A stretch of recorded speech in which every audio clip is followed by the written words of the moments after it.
വാർത്തകളിലേക്ക് പോയാൽ കശ്മീരിൽ സൈന്യവും ഭീകരരും തമ്മിലുള്ള ഏറ്റുമുട്ടൽ തുടരുന്നു. ഹിന്ദുവാരയിൽ വെള്ളിയാഴ്ച ആരംഭിച്ച ഏറ്റുമുട്ടൽ ഇപ്പോഴും തുടരുകയാണ്. ഏറ്റുമുട്ടലിൽ പരിക്കേറ്റ ഒരു ജവാൻ കൂടി ഇന്ന് മരിച്ചു. 2 ഭീകരരെ സൈന്യം വധിച്ചു. അതേസമയം വിംഗ് കമാൻഡർ അഭിനന്ദൻ വർത്തമാന്റെ ഡീബ്രീഫിംഗ് ഇന്ന് മുതൽ ആരംഭിക്കും. ഡൽഹി ലാഹോർ സംജോത എക്സ്പ്രസ് സർവീസ് പുനരാരംഭിക്കും.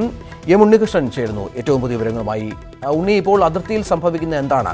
ഒപ്പം കശ്മീരിൽ ഭീകരരെ വധിച്ചു എന്ന് പറയുമ്പോഴും ഭീകരർക്കായുള്ള തിരച്ചിൽ, ഏറ്റുമുട്ടലൊക്കെ വിവിധ ഭാഗങ്ങളിൽ ഇപ്പോഴും നടക്കുകയാണ്.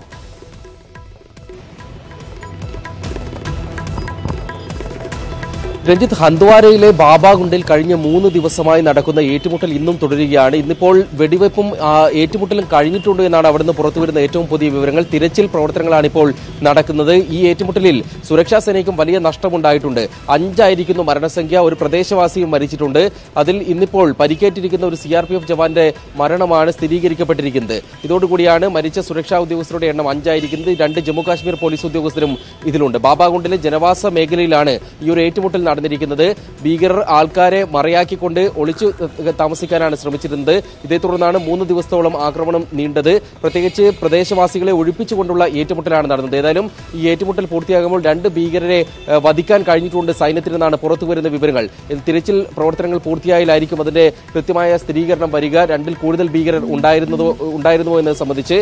ഇതെല്ലാം അതിർത്തിയിലും ജമ്മുകാശ്മീർ മേഖലയിലുമൊക്കെ ഭീകരർക്കായുള്ള നീക്കവുമായി സൈന്യം മുന്നോട്ട് പോവുകയാണ്. അതിന്റെ സൂചന തന്നെയാണ് ഈ ഏറ്റുമുട്ടലും.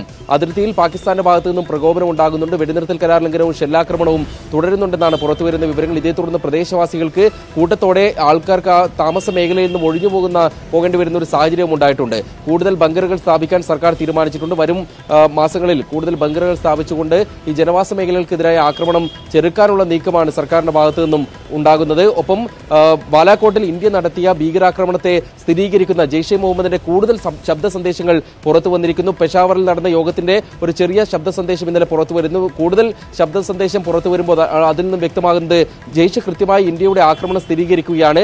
മാത്രമല്ല അഭിനന്ദനെ വിട്ടയച്ചതിന് പാക് സർക്കാരിനെതിരെ വിമർശനം ഉന്നയിക്കുകയും ചെയ്യുന്നുണ്ട് സംഘടന.